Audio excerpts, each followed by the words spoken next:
Kalau kita lihat tadi statement Pak Jokowi kemarin menyatakan bahwa ini proses akan terus berlanjut. Tapi di sisi lain dia merasa kasihan. Cuma satu sisi lainnya dia juga menyatakan bahwa ini sudah keterlaluan. Anda melihatnya seperti apa? Di sini saya duga ya, Jokowi merasa akan menang gitu. Dugaan saya adalah Jokowi sudah memegang bukti-bukti pendukung yang menguatkan. Oke, saya ke Mas Sandi. Mas Sandi, bisa dibilang kan sudah tujuan awal Anda adalah untuk membela begitu ya. Tapi berlarut-larut seperti ini, ada penyesalan nggak sih Pak? Nggak ada penyesalan, karena memang mengungkap satu kebenaran itu tidak mudah. Bahkan dalam cerita-cerita zaman dulu itu orang sampai mati membela kebenaran itu tidak ada masalah. Tapi maksud saya begini, saya ingin mengomentari tadi dari Kang Cecep, saya panggil Kang, mohon maaf, dari Kang Cecep bahwa ini sengaja dibiarkan misalkan untuk kepentingan politik tertentu gitu. Tapi maksud saya ketika orang melaporkan ke polisi itu justru adalah untuk menghentikan sebenarnya. Ya kan? Kalau memang mau dibiarkan ya biarkan aja deh dikomentari sampai 2007, 2008 nggak usah dilaporin. Tapi langkah Pak Jokowi kan melapor itu juga adalah dalam, kalau kita melihat dari kacamata itu ya juga dalam upaya untuk menghentikan itu kan.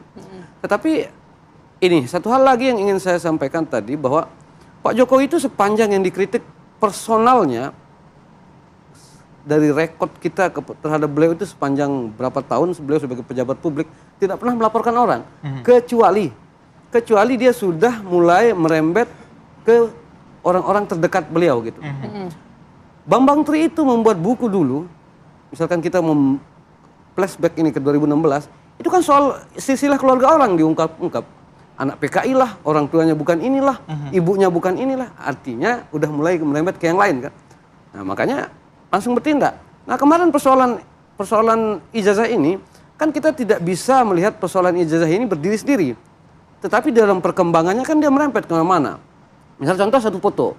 Foto ijazah Pak Jokowi itu kan dikatakan tidak Pak Jokowi itu, bukan Pak Jokowi. Ya, mirip dengan Pak Jokowi. Mirip Pak Jokowi, tapi bukan Pak Jokowi. Berdasarkan hasil analisa dari Pak Suryo, beliau mengatakan bahwa itu 99,9%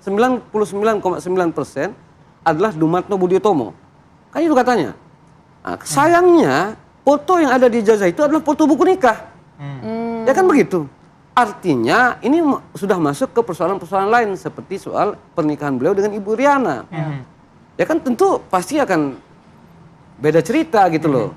Kalau masih hanya sekedar beliau, kan selama ini nggak pernah melaporkan orang. Banyak kok lebih sadis dari itu tuduhan-tuduhan terhadap Pak Jokowi. Nah, maksud saya begini sekarang. Menyambung yang tadi itu, kalau memang itu yang jadi problem, ya ini kan menjadi edukasi publik juga kepada masyarakat. Janganlah kalau misalkan seorang pejabat atau siapapun, jangan sampai